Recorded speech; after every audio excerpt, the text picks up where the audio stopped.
Computer. All right, good morning. I'm here with Carol Stern and Greg Garnio. Hope I didn't butcher that too bad. And they are both from the Durham Bike Co-op. And they're here to tell us about the Bike Co-op and to give us some safety tips on what to do and what to be sure you check when you put your little one on the bike. Well, hello, we are glad to be here. And the Durham Bicycle Cooperative is a membership organization, a 501c3, but it's open to the public. Anyone can come and join. We have a volunteer system, or you can pay for your membership. It's very affordable either way. And yet, during the pandemic, we've had to close the regular program because of safe distancing. Normally, our workshop, which is large, is packed. So we've just operating the outreach programs right now, but we feel we can do that effectively with safe social distancing and working through other nonprofits who bring requests to us for bicycles, because our mission is to take the bicycles that are donated to us and provide them to the public at low or no cost. Children's bicycles, no cost. Adult bicycle, a modest fee. And so and by that I mean $20 or $10 depending.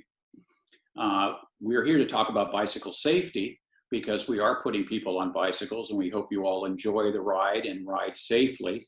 And we are here with a few suggestions for how to do that. Carol, my wife, will then go on because she partners with me in our safety program, and she has started up with a few tips for you.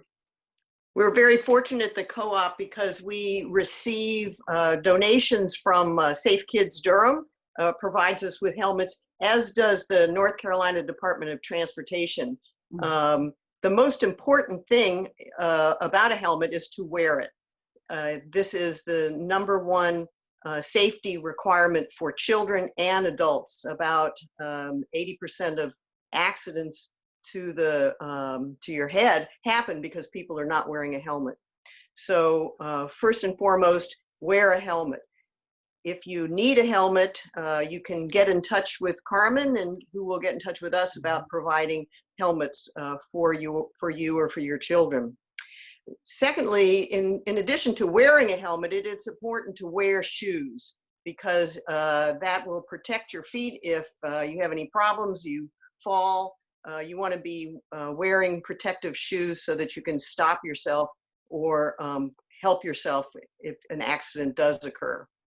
Let me turn it over to Greg for some mechanical issues about bike safety. Right. With your feet safely covered, rather than wearing sandals or flip-flops, you can then check the bike to see if it's safe to ride. And that would be important to check the brakes, the tires to make sure they're inflated, and check the chain is running smoothly. And especially for children's bikes, coaster brakes, they depend upon having the chain safely attached and functioning properly on the bike. Next, I think you should be concerned, and I try to model good behavior by wearing brightly colored clothes, and then making sure that the reflectors on the bike make the rider visible, and use lights when you're riding at night. There are many other considerations, and I'll go through a few of those and then finish up pretty quickly. I think that once you've gone through the checklist, then you would want to think about safety before setting out.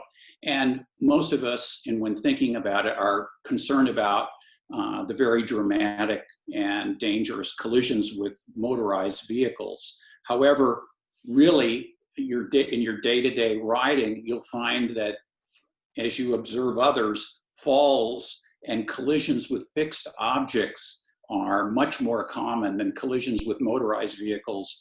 And so the #1 rule when you're setting out is look where you are going. Keep an eye on the road. Keep an eye on what's in front of you.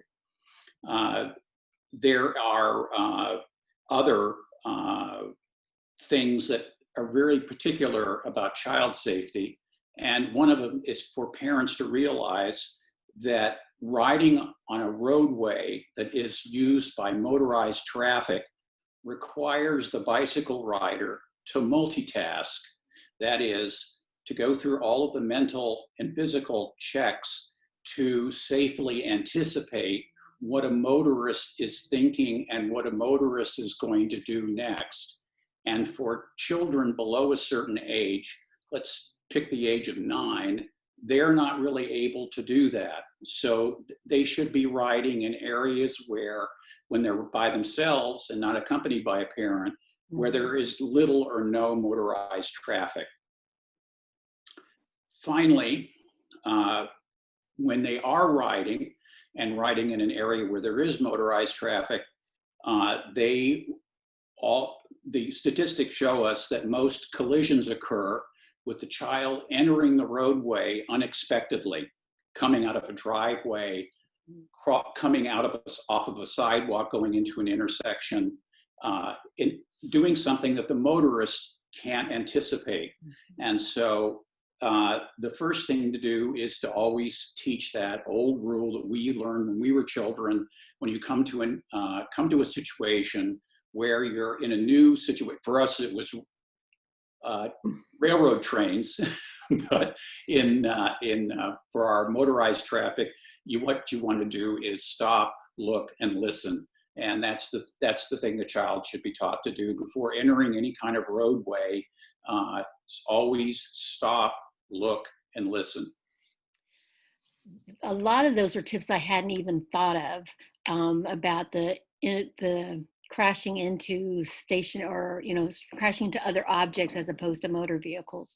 To close this, you mentioned in a conversation between us before we started filming about your website. Do you have that website address handy? I didn't ask you that in advance, and I apologize, in case any of our families that are web savvy want to go and look at your website. Well, sure. The website is www.durhambikecoop.org. So we call it the co-op, but we shorten it in the address to COOP, Durham Bike Coop. Okay, thank you guys so much. I'm so appreciative for you guys for helping us with bike safety. Again, if you guys have any questions, you can reach out to me, and I'll be glad to forward your information to Carol or Greg, or coordinate any needs that you have out there. They are a wonderful resource in our community, and as soon as this whole pandemic is done, I can see them out there again with us at community events fitting bike helmets. So thank you guys so much for helping. Nice to see you, Carmen. Take care, Carmen. Okay. Bye-bye.